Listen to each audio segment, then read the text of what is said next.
Hi, I'm Heather Dodds, filling in for John Pavlock this week. Welcome back to Eye on Harness Racing. The futures of tracks in Ohio and Illinois hang in the balance.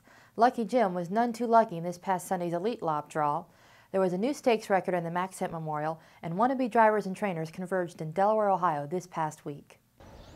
There is no doubt that the future health of harness racing in Ohio will rest with voters, who will decide in November whether video lottery terminals should be installed at the state's racetracks. One, Scioto Downs, called a press conference last week to lay their future on the line.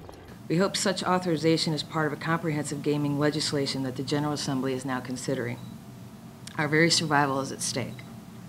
We're losing money every day. Unless Scioto gets video lottery terminals soon, we may have no choice but to close this facility. In Illinois, the racing industry learned that a bill to legalize slots at tracks is on hold until after the November elections.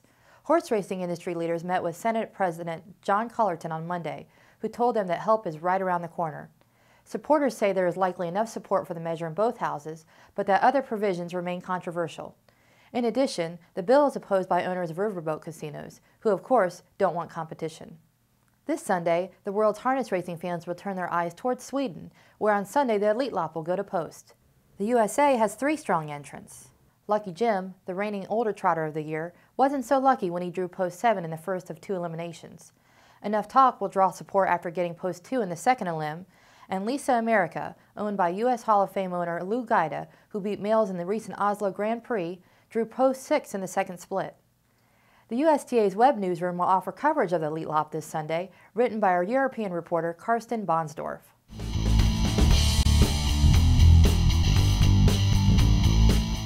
Students from all over America gathered this past week in Delaware, Ohio for the U.S. Trotting Association's driving school.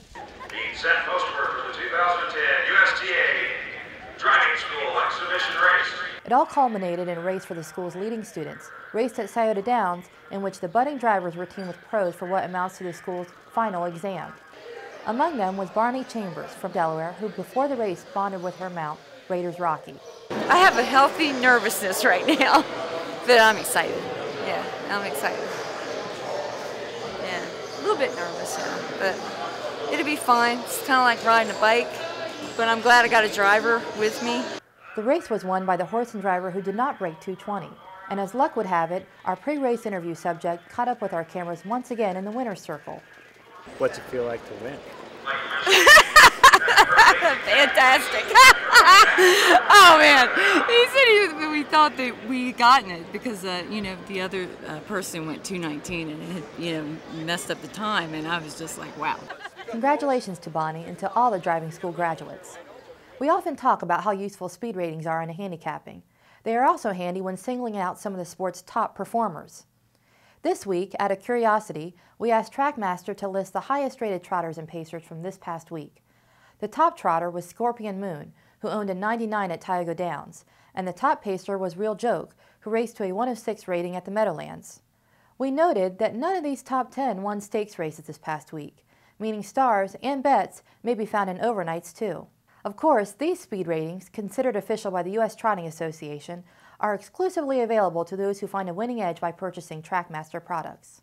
At Trackmaster, it's all about winning. Powerful handicapping products built on official USTA data help you be the best horse player you can be. And free services such as StatsMaster and the Virtual Stable also put the odds in your favor. The winning starts at trackmaster.com. Fred and Ginger and driver Dave Pallone left little doubt about who wanted to win the $300,000 Max Hent Memorial at Mohegan Sun at Pocono Downs this past Saturday. The pair went right to the top and decided the issue early, taking the sting out of Shark's Legacy, who was in the garden spot through the early going. The result was a new stakes record. Fred and Ginger, untouchable on the front end. It's Fred and Ginger by a length. The New Zealand champion Auckland Reactor made its highly anticipated U.S. debut this past Saturday evening at the Meadowlands. The fans sent him off at even money. That optimism, given that Saturday's race was his first in 5 months, proved unwarranted, and he finished 6th with Brian Sears in the sulky. Real Joke and the Minister of Speed in 1:47.3.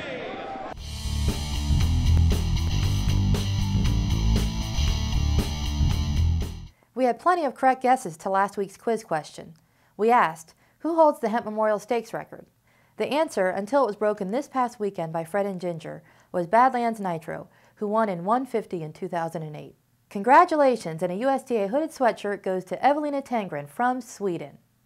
The United States has been represented by 4 winners of the Elitlopp, including Moneymaker in 1998, Mac Lobel in 1988, and Fresh Yankee in 1969. The question is, who was the USA's first Elitlopp winner in 1965? To win this week's prize, which will be a copy of 100 Years in Harness, send your name and address, along with your answer, to i@ustrotting.com. We'll draw the winner from among the correct entries received no later than this coming Tuesday at midnight. Good luck. Speaking of emails, we'd love to hear from you. Send your comments and questions to us at i@ustrotting.com. I'm Heather Dodds. Thanks for watching. John Pavlik will return next Friday with another edition of Eye on Harness Racing.